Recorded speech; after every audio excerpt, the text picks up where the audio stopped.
အားလုံးပဲမင်္ဂလာပါ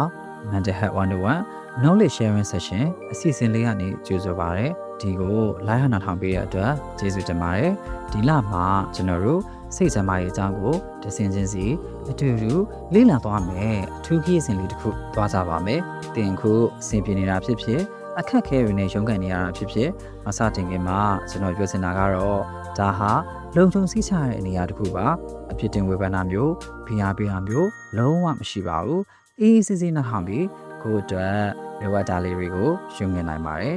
ကျွန်တော်တို့ပထမဆုံးအနေနဲ့ရသက်တစ်ပတ်တည်းစိတ်ကြံမာရေးအခြေခံနားလည်သဘောပေါက်ခြင်းနဲ့ခွဲခြားဆက်ဆံမှုရှော့ချခြင်းဆိုရဲခေါင်းစဉ်နဲ့စတင်ပါမယ်ပထမဆုံးအနေနဲ့စိတ်ကြံမာရေးဆိုတာတကယ်တမ်းဘာကိုဆိုလိုလဲဆိုတာကိုအရင်ဆုံးရှင်းပြပေးစင်ပါတယ်မိကုံးလေးတစ်ခုလောက်မေးပြရစီစိတ်ကြံမာရေးလို့ကြားလာရင်သင်စိတ်ထဲဘာတွေပေါ်လာလဲလူတော်တော်များကစိတ်ကြံမာရေးဆိုရင်စိတ်ရောဂါလို့ထင်တတ်ကြပါတယ်တကယ်တမ်းကျတော့စိတ်ကြံမာရေးဆိုတာကျွန်တော်တို့အားလုံးမှာရှိတဲ့အရာပါဒါဟာကျွန်တော်တို့ဘယ်လိုတွေးခေါ်တယ်လဲဘယ်လိုခံစားရတယ်လဲဘယ်လိုနေထိုင်တယ်လဲဆိုတာတွေနဲ့သက်ဆိုင်ပါတယ်ဆက်လက်ပြီးတော့ကျွန်တော်တို့ရဲ့အတွေ့အကြုံခံစားချက်တွေနဲ့အပြုအမူတွေဟာတစ်ခုနဲ့တစ်ခုဘယ်လိုထိစပ်နေလဲဆိုတာကိုလေ့လာကြည့်အောင်ပါရိုးရှင်းတဲ့ဥပမာလေးတစ်ခုကြည့်ရမယ်ဆိုရင်တရားတော်ကငါကဘာမှအသုံးမကျဘူးလို့တွေးလိုက်တယ်ဆိုပါစို့သူဘယ်လိုခံစားရမလဲဝမ်းနေမယ်ဆိုရင်ပူပန်မယ်ပြီးတော့သူဘာလို့မိနိုင်မလဲလူတွေကိုရှောင်မယ်လက်လျှော့အရှုံးပေးမယ်ဒါကိုကြည့်ခြင်းအပြင်အတွေ့တွေကခံစားချက်ကိုတက်ရောက်တဲ့ခံစားချက်တွေကနေတဆင့်အပြုအမူတွေကိုတက်ရောက်သွားတယ်ဆိုတာတွေ့နိုင်ပါတယ်စိတ်ချမ်းသာရေးဆိုတာအမြဲတမ်းတစ်သက်မှတ်ခြင်းမဟုတ်ပဲ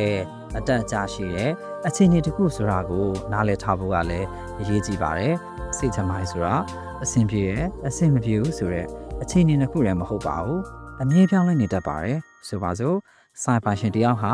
ငွေရေးကြေးရေးအခက်အခဲရင်ဆိုင်နေရတယ်ပထမတော့သူဆိုရင်ပူပန်တယ်နောက်ပိုင်းကျတော့အိမ်မပြောတော့ဘူးအလွယ်တကူဒေါသထွက်လာတယ်ဒါဟာအချိန်ကြာလာတဲ့အမျှစိတ်ချမ်းသာရေးကဘယ်လိုဖြည်းဖြည်းချင်းပြောင်းလဲသွားနိုင်လဲဆိုတာကိုပြသနေပါတယ်ဒါပေမဲ့ကျွန်တော်တို့ပတ်ဝန်းကျင်မှာလူတွေကဆေးယောဂါဆိုတာအယူကိုပြောတာစိတ်တက်ခိုင်ပါတဲ့သူက1 minute တက်ဖူးလို့ခဏခဏပြောတတ်ကြတယ်ဒီလိုယုံကြည်မှုတွေက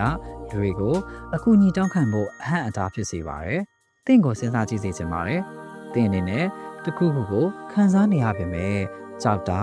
ဒါမှမဟုတ်ရှက်တာကြောင့်သူတစ်ပါးကိုမပြောပြပဲ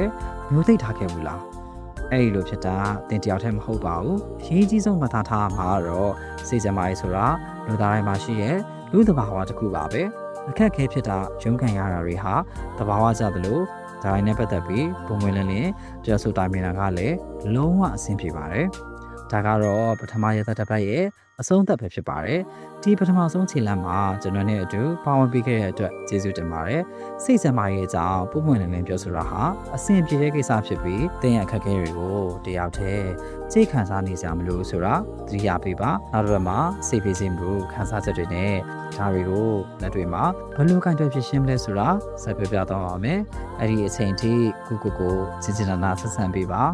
တင်လာစင်နေတာကတော့စိတ်နာခွင့်ရကုစားခြင်းစကားဝိုင်းများပေါ့ကတ်အစီအစဉ်ပဲဖြစ်ပါတယ်